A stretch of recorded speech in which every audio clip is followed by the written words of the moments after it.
There are a lot of reasons why Nazi Germany lost World War II, but having a useless teammate trolling Hitler's game has got to be the funniest. Here's how it happened.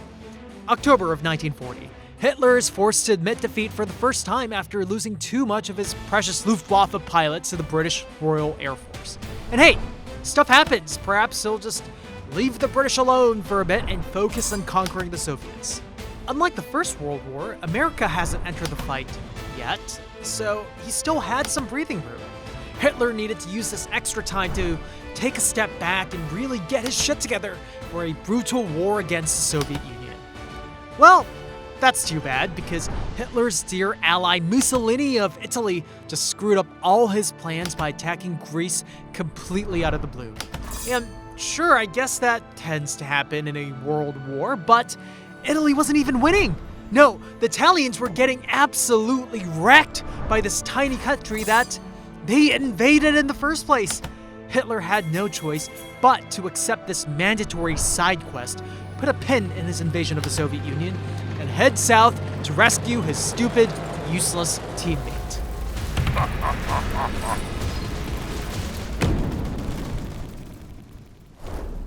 Italy was literally trolling Germany. Hitler may look like he was doing well in the war, but his empire was already starting to crumble. Yeah, he knocked out the insignificant countries and France early on, but Britain was still standing and would continue to be a pain in the ass as Germany put its sights on the Soviet Union. The goddamn two-front war that Hitler tried so hard to prevent was inevitable. This was already going to be a painful uphill battle, which is why he tried so hard to peacefully recruit nearby countries that haven't yet committed to either side. Keeping Greece happy was Hitler's #1 priority. I mean, Greece was already ruled by a pro-Nazi government, so that makes it a bit easier, and it was a geostrategic gem because of its stronghold over the Mediterranean Sea. There was no reason in the first place to antagonize Greece, much less invade them. Well, Italy clearly missed that memo and went out of its way to antagonize Hitler's ally, basically attacking a friendly NPC to aggro the entire town for no good reason. Well, did you win, son? No. Italy was getting completely stomped and somehow managed to lose precious territory as Greece counterattacked. Never mind recruiting Greece as an ally, it looked like Greece was going to join the Allies. And you know what? Sure, it's war, you win some and you lose some. And hey, it's true that the defender's advantage or whatever plays a role. But that's when the two countries are in a similar weight class. Italy's defeat made no goddamn sense whatsoever. Italy had 7 times the GDP and population of Greece. Italy's army may not be Nazi Germany level, but it was still a European colonial power at the end of the day. It had an air force, tanks, and even a navy that could go toe-to-toe with Britain in the Mediterranean. So, how the hell did Italy manage to screw up so badly against a noob like Greece? Well, now Hitler has to go rescue his useless teammate and conquer Greece too while he's at it. Germany really wanted to prepare for the Soviet Union boss raid main quest line, but Italy was such a useless ally that Germany was now bogged down in the south. Italy was the OG fascist country even before Germany. Quick recap, Italy teamed up with Germany and Austria to form the Central Powers right up until World War I, but switched sides at the last moment to stab its friends in the back and join the Allies. Italy sacrificed a traumatizing 650,000 deaths and 1 million wounded to help the Allies, but did it get any of the promised spoils of war? No. In fact, the crippling war debt completely ruined Italy's economy, ironically making this victor of war not much better than the loser.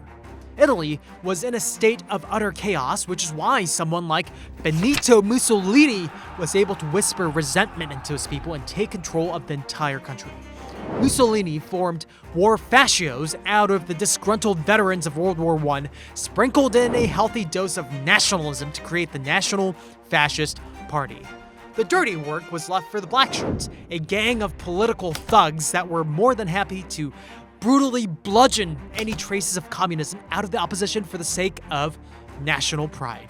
Mussolini used his black shirt thugs to achieve popular support on a national level and was able to successfully overthrow the incumbents through a coup in 1922. Now, this sounds like a familiar story, doesn't it?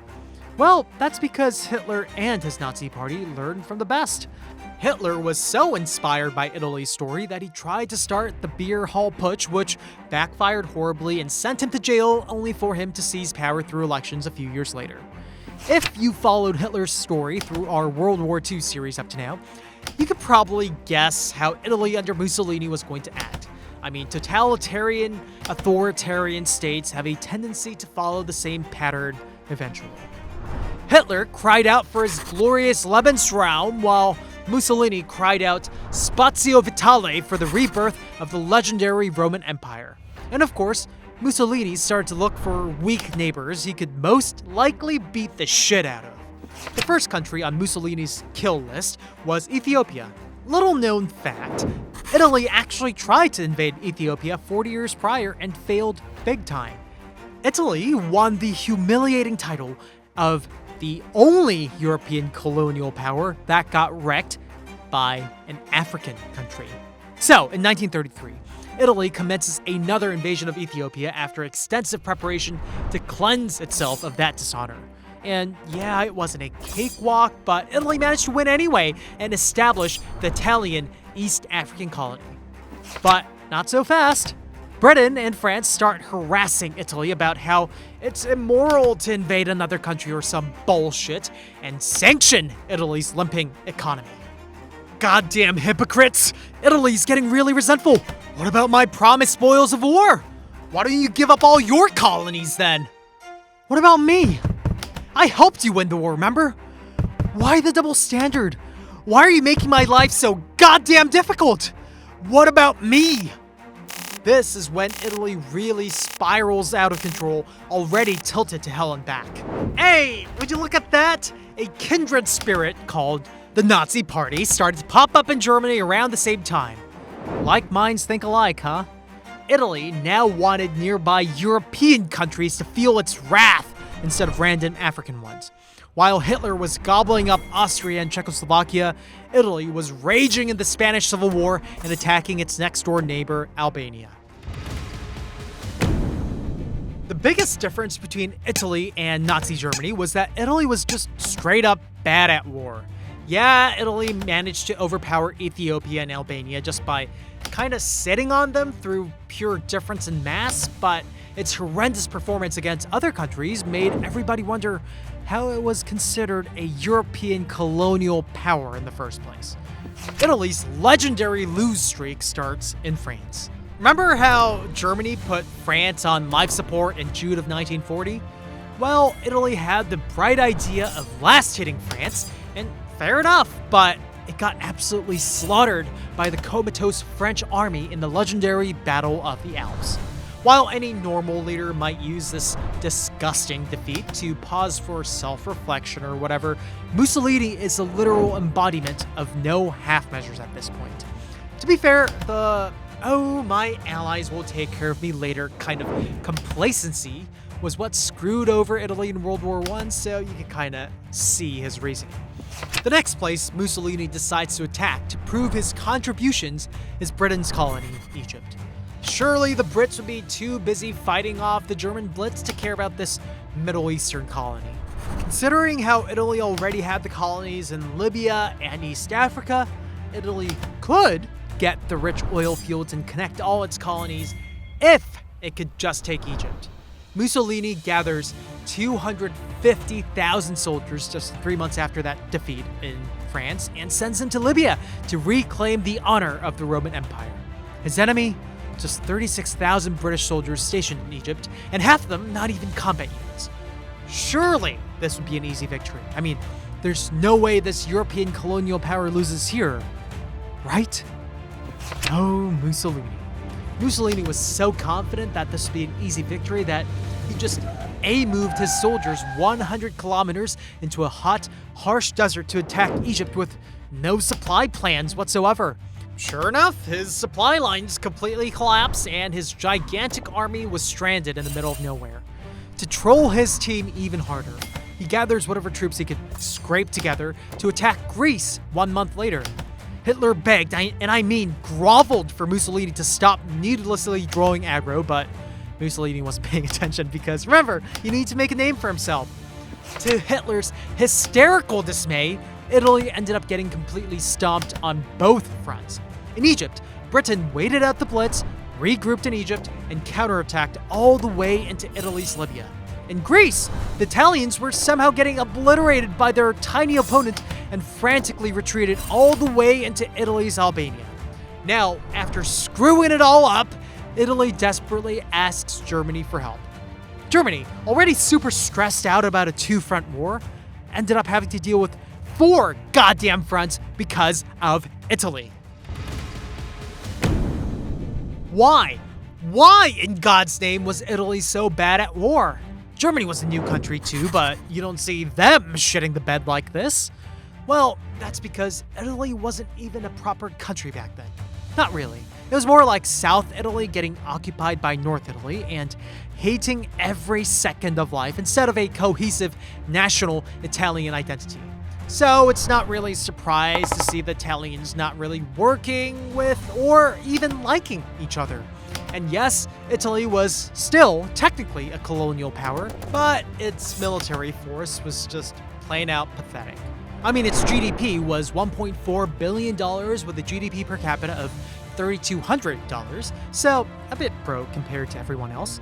The vast majority of its population was farmers with barely any industrial capacity, so that meant that Italy's economy was just not appropriate for a full-scale modern war. In fact, it was even worse than the new kid on the block, Japan.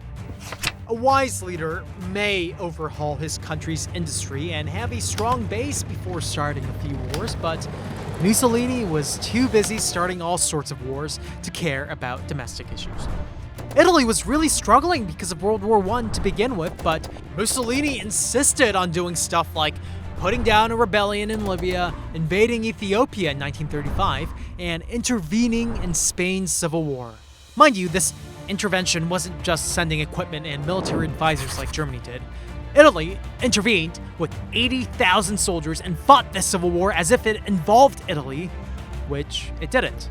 Mussolini just kept starting shit that he wasn't capable of dealing with and wasted away whatever resources Italy had for no productive results whatsoever. When Britain and France finally put some sanctions on the Italians to calm them down, they went berserk and sided with Hitler. In 1939, Italy does the unthinkable and invaded Albania to flex its military muscles. Italy was training hard and didn't skip leg day, but Italy skipped, eating protein. And so its army had stupid vegan muscles. Well, what can you do with stupid vegan muscles against Egypt and Greece? Jack shit, which is why Italy lost in all directions and had to call Daddy Hitler for help. Hitler can't abandon Mussolini now, despite how much he would deserve it. Germany already signed the military agreement to become the Axis powers along with Japan and Italy, proudly professed to the whole world that he would become the new world order along with these worse than useless troll teammates. Hitler can't back out now. If Italy just evaporates after all this, things could get really bad really quick. Zooming out a bit, this was always about control over the Mediterranean Sea. The British Navy was still all over the world, and Italy's stupid navy was the only thing standing in its way. But if Italy completely fails with its retarded invasion of Egypt and Greece, Britain could mass-produce reinforcements from its colonies and drop them right on the Baltics, on Germany's doorstep. In fact, Britain was already doing this while fighting off the Italian ragtag army in northern Africa, sending 60,000 troops in Greece to embark on the Baltics. Hitler had no choice but to go into Africa in February of 1941 with the MVP of the French campaign, Erwin Rommel, as the commander that would fix this mess in Libya. As soon as Erwin arrived, no joke, they were able to beat back the British 800 kilometers in 2 weeks, just like that. 2 months later, in April of 1941, Hitler invades Yugoslavia, a quick and easy victory accomplished in just 12 days. He wasn't done yet. The Nazi troops pressed the attack and just one-shot the capital of Greece, Athens, on April 27th. The Greeks were all cleaned up in 1 month after the Germans got involved. So infuriatingly simple for the Germans, but a messy 6-month struggle for the Italians. All right, fine. Spilt milk under the bridge. Looks like Hitler was now responsible for fighting off the British in the Mediterraneans. Well, what about the Soviet campaign? The Soviet campaign was the main quest line. Remember? Gotta hope the Germans are good at multitasking, I guess.